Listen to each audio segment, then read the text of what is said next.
Hello, my name is Mary Moore, and I'm a member of the League of Women Voters. And we are bringing you a candidate forum for the general election. And in this particular forum, we have candidates for the position in District 35. We have Kathy Heigh, and we have Dan Griffey. I would like to, before we begin, I would like to thank TCTV for helping the League bring these forums to you. The League is a nonpartisan, non-profit political organization. And our purpose is to encourage the informed and active participation of citizens in government. So, this morning, our candidates will have an opportunity to address you initially, and then I will have questions for them, and then we'll have a good wrap-up. So, Kathy, having lost the scissors, paper, rock situation, would you like to give us our 2-minute opener? I would. Thank you very much. I'm Kathy Heigh. I was a horse-crazy kid who grew up in a very wonderful time and was able to attend public education and higher education and became a veterinarian. Moved to this area in 1978 and have been in practice working on horses, dogs, and cats ever since. I became a member of the legislature because I really was concerned about what was happening with our public education system. I was on a school board, Southside School Board, for 12 years, and I understood that there were many changes that needed to be made, as well as the funding for our public education was in dire straits. So I remain very focused on those same issues today. I believe strongly we need to continue to improve our first 5 years of a child's education by having better quality teachers in the classroom, involving parents more and helping them be very successful. Those first 5 years of a child's development are critical to the rest of their lives, and I've worked very hard to bring that focus and will remain there. I've also been a supporter of the full-day kindergarten program. I think it is really starting after several years to be able to really see the difference in having teachers really supportive of a program. When parents want to put their kids in full-day kindergarten, it can make a huge difference, especially for underprivileged kids and who don't have a parent at home. I'm also a very strong supporter of the whole K-12 system. As much as I support it, I also see the challenges that we face. I believe strongly we need to really look at especially the last 2 years of our high school education experience and find ways for students to be able to do more work online, to go into greater depth in their studies. And I believe that it needs to look a little bit more like Running Start has been very successful in our school system, where the kids in high school can work with our community college systems. And so I will remain focused on those issues. The paramount duty of our state constitution is public education, and I remain focused on that. Thank you very much. Dan. Hi, my name is Dan Griffey. I'm running for state legislature in the 35th District, position number 1. I'm a lifelong resident of the 35th District. My family's been in the 35th District in the town of Allen for 3 generations. I'm married. I have 3 children. I'm a professional firefighter by trade, and I am a small business owner. When I'm elected to legislature, I plan to work to restore I-960 tax limitation rules, reduce taxation and regulations imposed on our businesses so we can grow jobs in the state of Washington again, and give back to the citizens of the state of Washington some individual rights and freedoms, because the nanny state is not working for us any longer. It's time we educate, not indoctrinate. It's time we innovate, not regulate. And it's time we elect representatives who actually uphold the will of the people that put them there in the first place. For far too long, the state of Washington has balanced this budget using a credit card in the form of general tax obligation bonds. For far too long, the state of Washington has overregulated and taxed the businesses out of the state. And for far too long, we've taken away the individual rights and freedoms of the citizens of the state. If you want more rights, more freedoms, more say in your government, I urge you to vote Dan Griffey, state legislature in the 35th District, position number 1. Thank you so much. Thank you both for very edifying opening remarks. I'm going to start with you, Kathy, with a question that probably is near and dear to your heart. In House Bill 2261, which was passed in 2009, early learning was included in the basic education funding, as you know, but the governor vetoed that section. Do you believe that early learning should be a part of basic education funded by the state? Very much so, and I was very much a part of the process that put that language into the bill in the first place. Mm-hmm. And I understand the governor's concerns about funding. If we identify early childhood education as part of basic education, then we, as a state, cannot pull the dollars away from those programs. And I believe that's the only way we're going to be able to give the financial stability we need for those early childhood programs. We've worked with the governor, disagreed with her, but we will continue to work to build the early childhood programs and make them very much connected. I think the disconnect between preschool programs and then when they get into kindergarten and first grade was a real detriment to the system. So I have been very focused on breaking down those barriers, having preschool and the kindergarten, first grade teachers working together. And I've done the same thing in higher education with the K-12 system, working with the community colleges and the four-year institutions. We all will do a better job if we all work together. Thank you. Dan, you have 1 minute to respond. Yes. Would you like me to repeat the question? No, I have it. Early childhood learning is very important. Their minds are very malleable at that age. And we need to strive to make sure we get them the education they need as early as possible. We do have serious budget problems in the state of Washington, so we're going to have to balance those needs with providing that early education. So yes, I think it's something we must strive to get done. Mm-hmm. Mm-hmm. Okay. So we'll go to you, Dan, for the next question. And you have 2 minutes to respond, and then Kathy has 1 minute to respond to it as well. And since we are talking about education, let me ask you this. The Washington State Constitution says the paramount duty, capital P, capital D, of the state is to, quote, make ample provision for the education of all children. Based on the 1978 Supreme Court decision and the 2010 Superior Court ruling by Judge Ehrlich, the state is failing in this constitutional duty. How do you feel about the necessity for education funding to the fullest extent in terms of not cutting funds for education and obeying by the Constitution?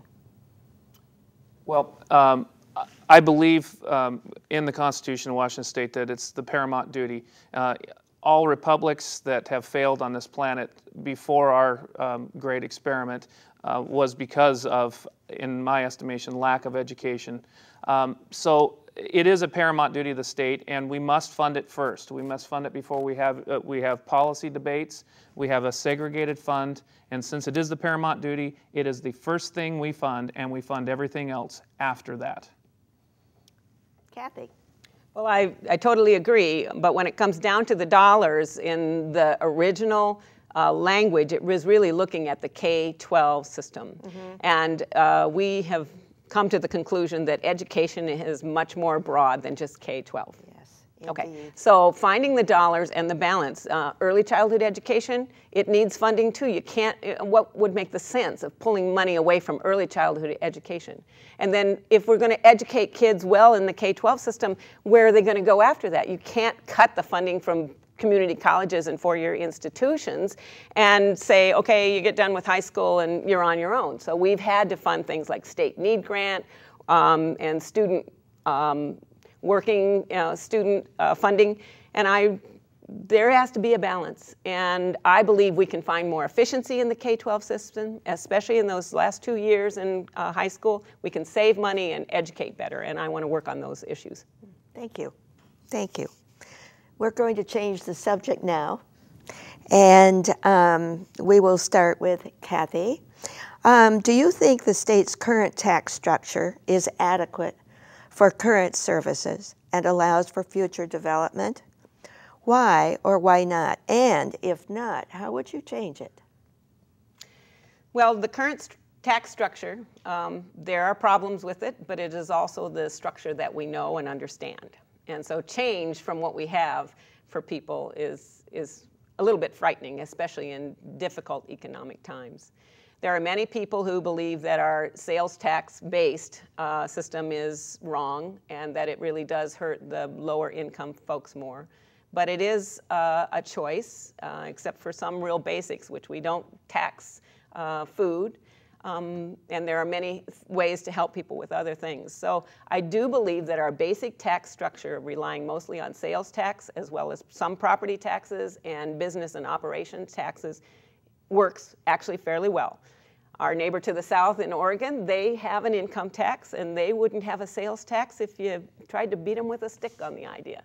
So I think it's to be as fair as possible, relook at the system from time to time, and now is going to be a time with our initiative on taxes for higher income, and I support that. We also need to really look at business. People say that our tax system really hurts business, and a B&O tax, a business and operation tax, is difficult because it's based on the total amount of money that comes into your business rather than the amount of money you profit from. But in this state, we have said everyone gets taxed the same. And so if you're going to go to, say, an income tax for business, rather than a business and operations tax, so you're taxed on your profit, you would probably have to do the same thing for people, generally. And that's our state constitution says that. And if we're going to do something different with, say, an income tax, I think it has to go as a state constitutional change, which is 60% in the House, 60% in the Senate, and then it will have to go to a vote of the people. That's a tough job, but if the people of this state think it's the right thing to do, I will be willing to help them in that process. Thank you. Dan? Excuse me, I didn't pause. Our current tax structure is, I agree, something that we know, and it is a structure that I think allows people to scale back if they want. They can choose to pay taxes if they would like to. What I mean by that is if they're struggling financially, they do not, since we do not tax food in the state of Washington, we can go back to the necessities and they can reduce some of the tax burden they have. So I like our current tax structure for that reason, giving people the scalability in their taxes. I think through increased efficiencies in the state of Washington, in different state of Washington programs, we can become more efficient with our money, and we do not need, I'm absolutely not against, I'm totally against a state income tax, especially a highly graduated state income tax where we tax the high wage earners. Thank you. Thank you. So Dan, this next question is for you, and then Kathy can respond. The governor has said that the state budget for 2011-13 will need to be cut by $3 million. What type of cuts to the state budget would you vote for? I'm first? Yes, you are. Thank you. We need to look at increased efficiencies in the state of Washington. Absolute, I'm an advocate of switching from 2-year budget cycles to 6-year budget cycles. Budgeting a $72 billion budget over 2 years is exceptionally wasteful. I'm also a big fan of zero-based budgeting so we can identify where the waste is in the government. Basically, I'm going to use a no stone unturned approach to look at all efficiencies we can establish in the state of Washington. Things like advertising the Washington State Lottery, $11 million to advertise for the lottery, are areas that we can look at. It's just an idea, an area that we could look at cutting, but that's one of the areas. Thank you. Kathy? Well, these are very difficult times, and I have already been through 2 years of the process of cutting. Zero-based budgeting is a process that would get to many of the inefficiencies that people like to talk about. But again, I've been working on education budgets for 2 years, specifically going down deeply in each of those issues. And when you get to where the dollar actually hits the road, it's people. And it's the services that you provide.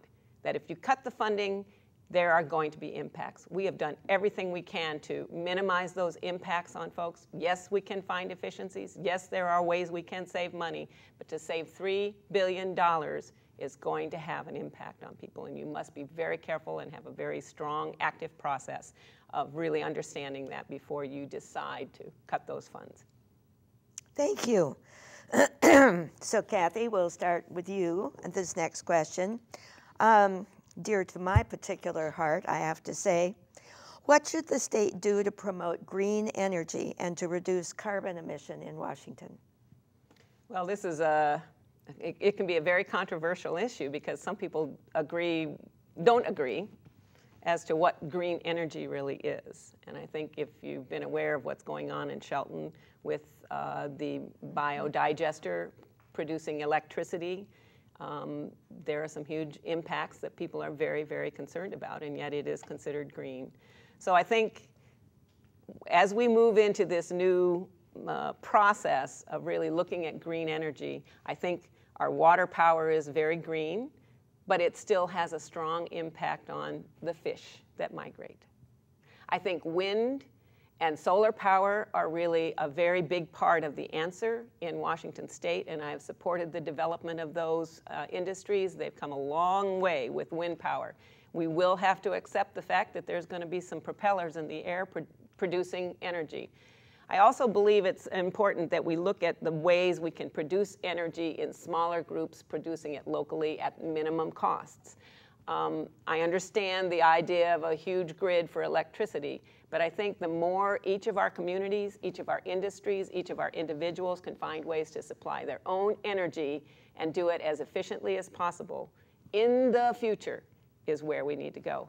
So the biodigester with the development of a huge plant in Shelton, I'm really not very supportive of. I do support things like the biodigester in the school at Evergreen State College to be able to offset some of their electricity costs. There is something good about the industry. It can be loud and it can save money. And we've got to move very carefully into this new age. Thank you. Dan, your response. Well, I would like to once and for all in the state of Washington declare the fact that hydro is clean and renewable.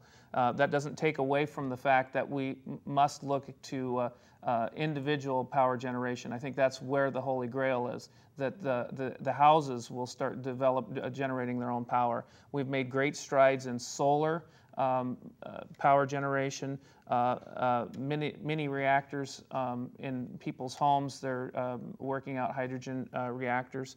So we have a great future in green energy production and off-the-grid production. And I think that's where we're going to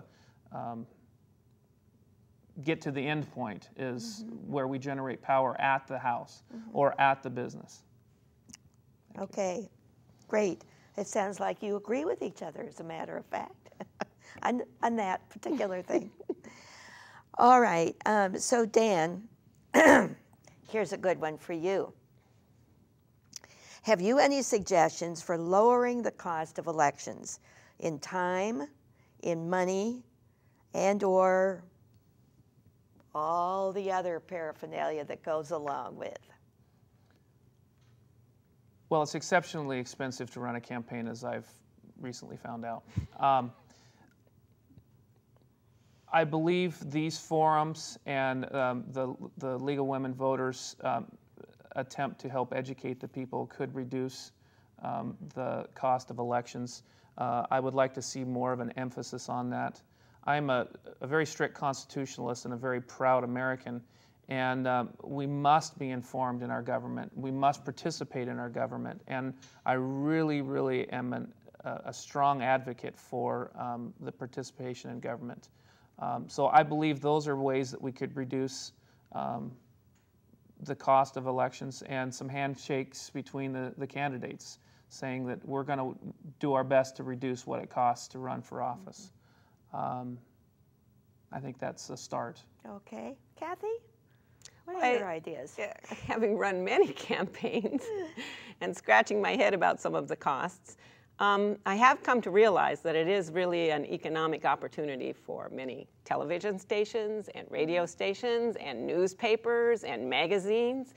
And so to say that that money is poorly spent is not necessarily true. It is what it is. And there are many sign companies that live from election to election.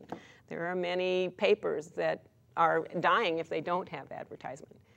On the other hand, elections, of the people that are paid for by taxes have to do with finding places for people to go and vote. And one of the biggest things that I did as chair of state government was to really support mail-in balloting. And I think it has created a much greater opportunity for people to participate. All you have to do is fill it out and put the stamp on it. I wish we could put the stamp on it for them.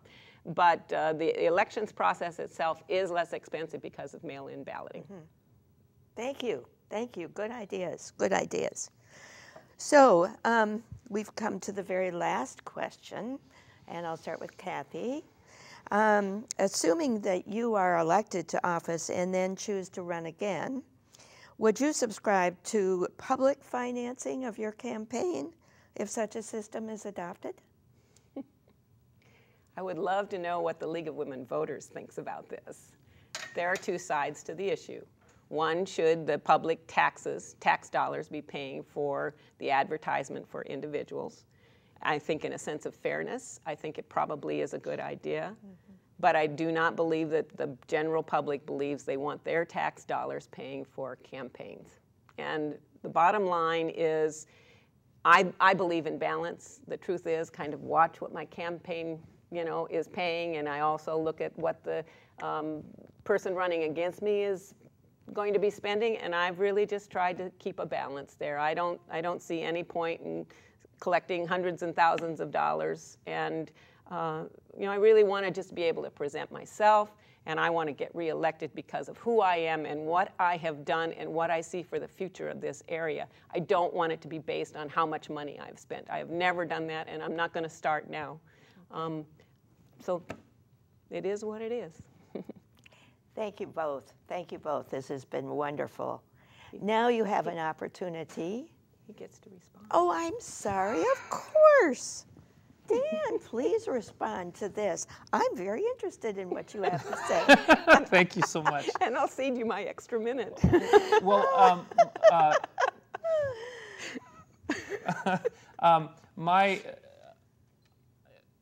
at a core, I don't believe in public funding of campaigns. I believe the public dollar should stay for the public use for services, and we need to maximize those services that we provide. I understand the idea behind it, so there's a fair and balanced approach. We've been kind of lucky in this campaign in that we've been pretty fair and balanced about how we've run this campaign, and I know some campaigns are not that way. So no, I'm not in favor of public funding for elections. I do understand that maybe we need to get keep working towards reforms that way. Okay, now you have a chance. You each have a minute to give your final statements. So we'll start with Kathy. Ladies first. Absolutely. I thought it was going to be the other way around. Okay. I love this area. The Northwest is an amazing place to live, and it is an amazing place to work. I have enjoyed so much being a representative of the people, both as a school board member and as a legislator. It's hard work. It's not always what you think it might be. It can be a real challenge, and finding the real answers isn't always easy. But I'm a hard worker. I love my job as a veterinarian. I love to help people solve their problems. That involves being a good listener and then putting heads together and figuring out what will be a solution to the problem. And being a legislator isn't a whole lot different. People come with all kinds of challenges, all kinds of issues, and I try to be a good listener. I try to help when I can to open up communications and maybe bring two sides of an issue together and solve our problems and make strong recommendations that move us forward in this state. And if I get reelected, will very much work in that same mode. I appreciate any support I can get. Thank you. Thank you. Dan. My name is Dan Griffey. I'm running for State House of Representatives. When elected to the legislature, I'm going to work tirelessly to reduce taxes and regulations imposed on our businesses so we can grow jobs in the state again, to give back to the citizens some individual rights and freedoms, and put strict limits on legislature on how they can raise your taxes. I'd appreciate your vote. Thank you so much for your time. Have a nice day. Well, thank you both for participating this morning. We really appreciate it. We hope lots of people get a chance to listen to your comments. I think they'll find them very edifying and will help them when it comes to their vote. I would like to, on behalf of the League of Women Voters, I would like to ask our listening audience, watching audience, please to vote. That is your right, that is your privilege. And to vote as a concerned citizen is critical if we're going to maintain a free and open democracy. My name is Mary Moore. It's been my pleasure to do this. Again, I wanted to thank TCTV for all their assistance and for our candidates this morning.